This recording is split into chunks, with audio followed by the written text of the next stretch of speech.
All right, Ian, we called this before this is going to happen. This is so good. I warned the video game industry, clean this shit up or this is going to happen.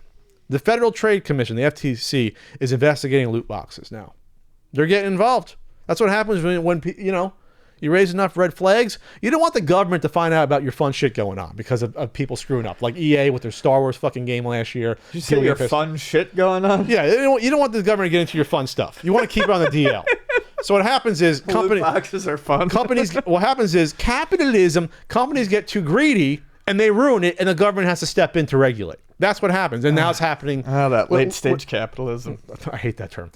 It's so dumb. Like, yeah, tomorrow we're going to turn to communists. Anyway, but loot boxes are troublesome for lots of different reasons because they're not regulated at all.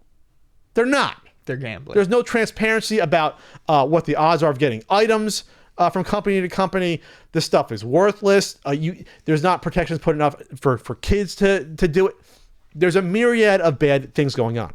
So, Chairman of the FTC, Joseph Simmons, has promised Congress that the agency will look into loot boxes in video games, citing concerns about problem gambling and children's susceptibility to addiction. Broadcasting Cable reports that the pledge and discussion occurred during a hearing into FTC oversight of Facebook and Google in the wake of the Cambridge Analytica data leak that affected our election and various concerns about antitrust laws. Senator Maggie Hassan, Democrat New Hampshire, mentioned that loot boxes were predicted to be a $50 billion business by 2020. Oh, gross. And that such transactions were endemic to the industry. Yes, now they're part and parcel part of video games profits for all these AAA 50 titles. Goddamn billion. That's people just clicking saying, I want that dumb outfit, or I want to gamble on getting an outfit, or I want to... It's gambling. Now I always see the argument like, well, when you buy a pack of Pokemon cards trying to get that special chase card, is that gambling? Is that the same thing? Yeah, I mean, the odds are clearly listed, but... Odds are clearly listed, and at least you're getting a physical item. Yes. That's always maintained. You're getting a physical item that in some theory has some real world value left to it. When you're going and buying, gambling on this shit, there's no real world value that you can get, can't pull back out of it. Right. So that to me is the other big difference too. When people say, well, if you go into one of those core machines, you try to get your homies figure, if it's 1997, is that gambling? Well, no, you're getting something. You can see what you're going to get. I think the way they get around it with something like Pokemon and Magic cards these days is you're not guaranteed a certain card, but you're guaranteed a certain number of commons, a certain number of uncommons, a certain number of rares, so and a certain number of ultra rares. You know what the payout's going to be. So, yes, you know what the payout's going to be. You're guaranteed a certain number of cards of this essentially game value. Okay. You're not going to get maybe everything that you want, but it would be like you're getting you know what the payout is. So with like for instance, say with like an Overwatch loot box. Now maybe they have changed this, but I highly doubt it. With an Overwatch loot box, you could open it and get a bunch of useless sprays and a voice call. A spray? Like a tag that you really? It's like a little like spray paint tag you could leave on the stage. You could get a bunch of useless sprays and like a new voice sample for your character, or you could get a costume and a win pose and then a couple sprays. So basically, you could get a couple higher value items and then some cheap items, or you could get all cheap items. So the way, say, a pack of Pokemon or Magic cards work is that you're gonna get, to put it in a value way, you're going to get a couple sprays, you're going to get a couple voice calls, you're going to get a pose, and you're going to get a costume. You don't know that in Overwatch. There's no guarantee of a number of valued items. You know what I'm saying? Sure.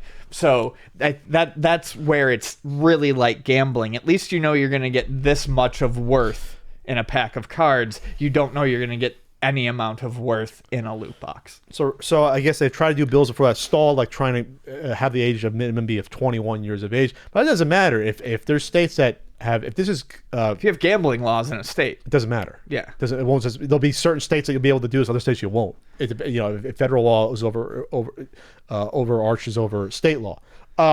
So this is a big deal, and obviously the ASRB excuse me, the ESA said that let's see, they had a response saying because they're fucking scared. This is a huge amount of money, obviously, and they're the lobbying arm for all the software companies. They said loot boxes. ESA said loot boxes are one way that players can enhance the experience that video games offer. Contrary to assertions, loot boxes are not gambling. They have no real world value. That's why I maintain they are more gambling. Players always receive something. No, they don't. That enhances their experience. No, that's very subjective. Right. Especially if you're going for something that you want and you get shit instead because it's a limited time offer. These 2 weeks you can gamble to get this item. Isn't that how a lot of this stuff works? It's very limited, and there's almost only two things that people want. They want the victory poses for when you beat the game, and they want the costumes.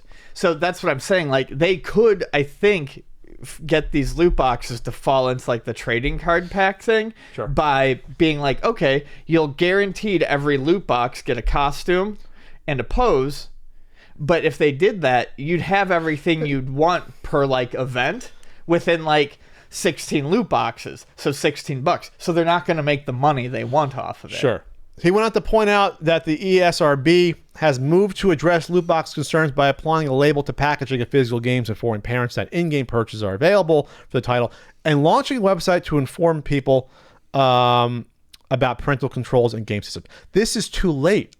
You're supposed to do this stuff before the government looks into this. Yeah, you're supposed to not the be government. scummy. The way the government works in theories with this stuff is that they don't want to have to deal with this shit unless it becomes an issue to their constituents and the people that vote for them. So as long as it's out of sight, out of mind, it's fine. But now that you have parents raising these concerns, and you had the huge thing last year with the fucking Star Wars with Battlefront 2. Now I have to fucking hear about it. Now it's a pain in my ass if I'm working in the government. And now I got to come down on you because you didn't regulate yourself. Now I got to fucking do this for you. You fucked up, and that's what happened. Now it's too late. Let's see. In Belgium, what does it say here? Belgium's looking to prosecute publishers who keep loot boxes in their games under anti-gambling laws. Currently going toe-to-toe with EA on the issue, and other publishers, because other publishers are pulling the loot boxes because of this. The UK Gambling Commission said last week that there's no link between loot boxes and gambling, though. So now you have this issue country by country that's going to have to be hashed out. This is the worst case scenario that's going to happen here, because you're not regulating yourselves and you got too fucking greedy. Yeah, real greedy. They got ballsy. Like when rumblings came around, like, oh, this could be bad. They didn't change anything. They didn't do this even. This is even before a year hubris. ago. This is years in the making, not just a year ago with Battlefront. This has been going on for a while. Yep. And even us corporate shields are down on this, right? Yeah. Huh? Heaven forbid I say don't pay to go to a fucking convention that's run by a corporation. That makes me a corporate shill.